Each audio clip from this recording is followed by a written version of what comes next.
Dr. Mitnaul, when my child is confronted, it takes them forever to finally reveal the truth.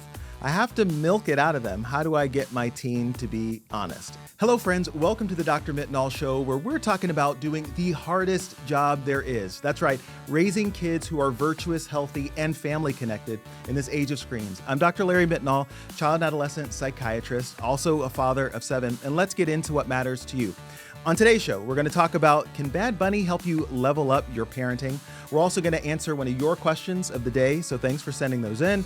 And then also we're going to talk about a family hack, one of the primary things you need to be doing to transform your home and to make you guys stronger together.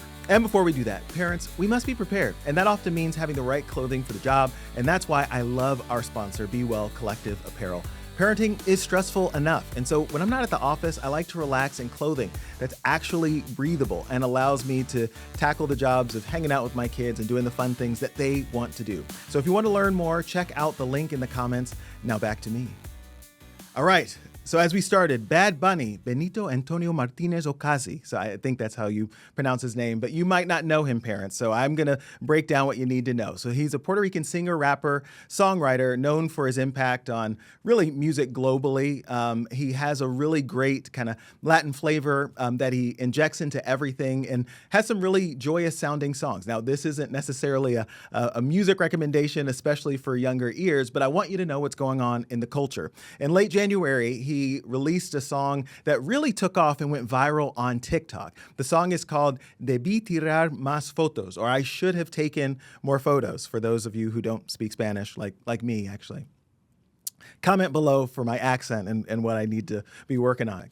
The song's heartfelt message sparked a viral trend on TikTok, with fans sharing their emotional tributes to their family. As you might imagine, this theme in the song takes root in reflecting on the things that mattered most in his life, which often are the things that aren't hidden behind a camera or the things that get texted in a comment, right? It's hanging out, it's sunsets, it's time being with family. And as you know, attachment is my primary lens for helping parents and families to really connect well together. And so in some ways, this song actually offers an opportunity for us to reflect on that. And actually, that's what you're seeing with the trend on TikTok. So how can Bad Bunny help you to level up your parenting? Well, number one is you can actually acknowledge to your kids that you know who that is. Now, you might only know because I told you. You're welcome. But you can also use this as a talking point. So if you hear them playing the music, which you kind of have to be familiar with it to recognize, and when I tell you, the track is really wonderful to listen to. If you're a musician, in terms of just like the instrumentation and the horns and the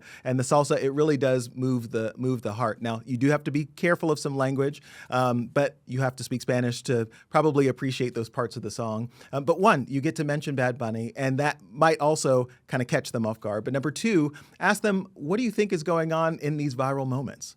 Why are people taking time to really reflect on the things that mattered most to them, things that might otherwise be hidden, things that have been impactful in their lives and in their hearts, and deciding to spend all this time kind of sharing it with other people and letting them kind of revel in this joy? And I think what you'll find is if you're able to gain some traction with this type of conversation, you'll be starting the mechanism, you'll be starting the way of life, the dance and the attachment style that allows you guys to really encounter everything in the culture and turn it around and make it about family and why it's so important, the times that we have together, like meal times, like hanging out, like sunsets, like being on the beach together too. And one more point that I want you parents to hang on to as well is that, not everything your child loves is what you're going to love too. So some of you might be hearing this and say, this sounds a lot like homework. I'm checking out the music and the trends that my kids are into. But often that's how love works. That's how great relationships work, is that we start where their heart is. And so this music is a chance for you to kind of connect around something that they might understand and help you to translate that into a deeper connection with your child. And now for our second segment, Parenting Challenges Unplugged. This is the part where we actually talk about the things that you send us to think about. And that way we kind of answer it together, and hopefully you get some guidance, tips, tricks around how I might think about framing the conflict that you're bringing in. Now, obviously, I'm your coach here on the screen. I don't take the place of the therapist or psychiatrist that you guys might be seeing, but I'm happy to answer kind of the general concepts of what's going on and to give you some practical advice on best next steps to take. So let's take the first question, or our question of the day. Let's see, Dr. Mitnaul, when my child is confronted, it takes them forever to finally reveal the truth. I have to milk it out of them. How do I get my teen to be honest? All right. So parents, by a show of hands, how many of you have felt this or had this experience, right? That's just about all of us.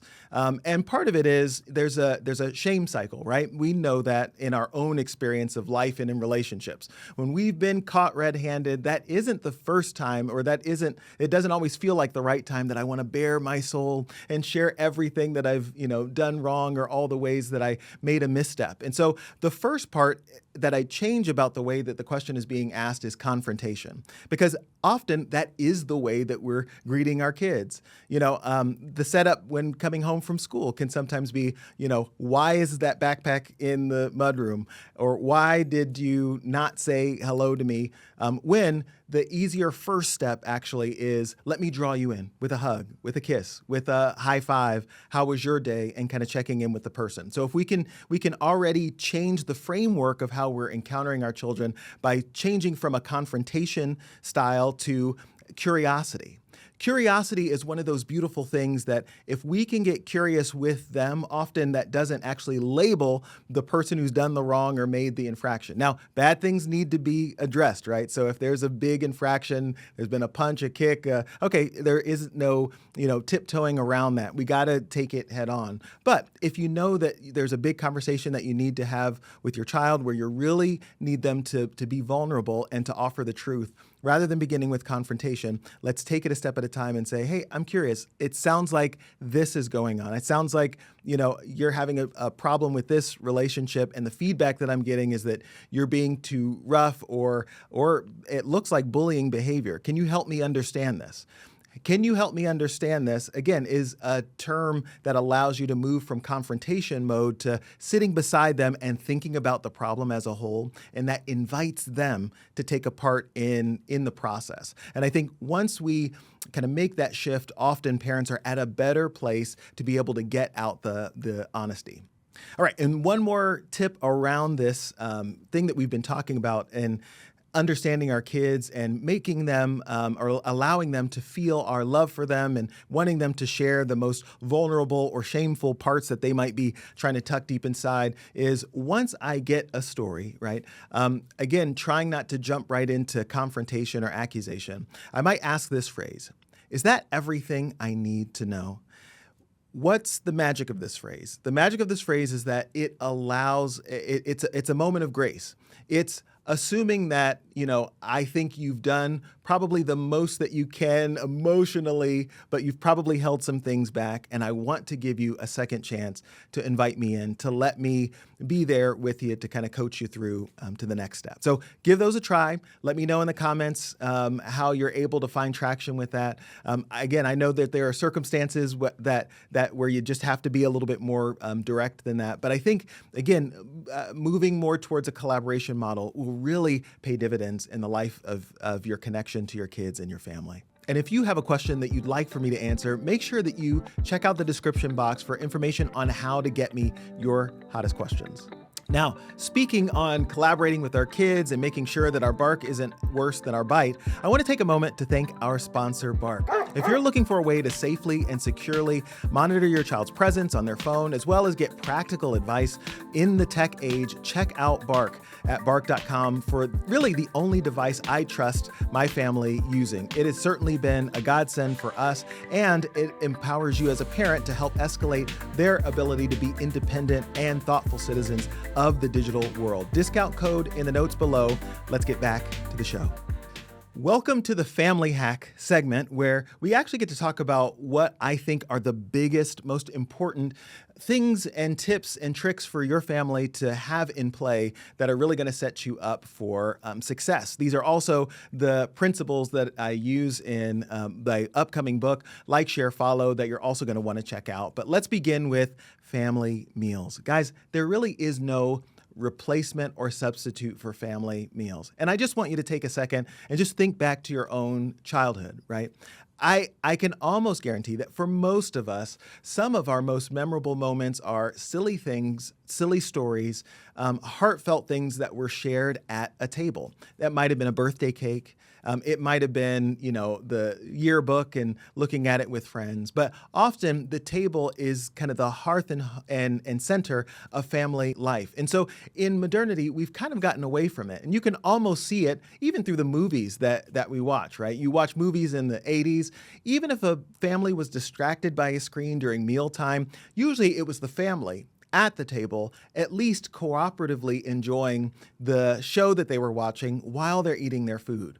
Today, right, we know that the modern family often looks like everybody with splintered attention. If they're at the table, they tend to have a phone in front of their face, but often we're not even meeting together at the table. So what do we lose there? And what did previous generations have that we have lost? Well, part of that is a chance to check in. When we count up all the hours of the day that we spend with our children and that our children and teens are spending with their friends and peers and sports members and at school, actually the fraction of time that we have with them is really, really low. And why does that matter? You can only have influence if you have time, right?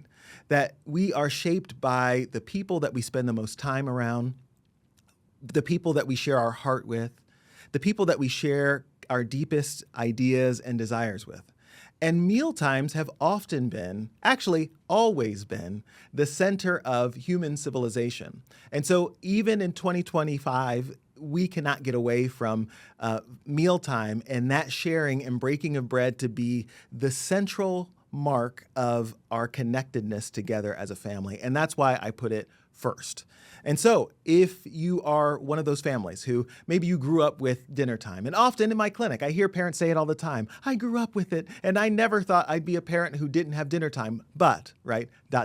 Life got in the way. We all get busy. We have many schedules that we're managing. And it doesn't necessarily have to be dinner, but I want you to do this. So here's your homework for the week. You're going to commit to at least one more mealtime that didn't exist there before, that gives you a chance to connect with the heart of your child. Now, you might be saying, well, I work third shift. Okay, so then your creative solution might be maybe you pop in at school and take them out to eat so that you guys get a mealtime together where you're sharing and bonding together. Guys, that is transformative in the life of families. And again, it's no wonder that, kids, in terms of the rates of obesity, it's lower in children who are actually meeting their families over a meal and especially over dinner time. Or, the rates of substance use, they are lower for kiddos who are having regular meals with their family. Rates of depression and anxiety also lower in families that are having mealtime. So this is an anchor point, guys. I'm going to encourage you, if we're not doing this, we're missing the mark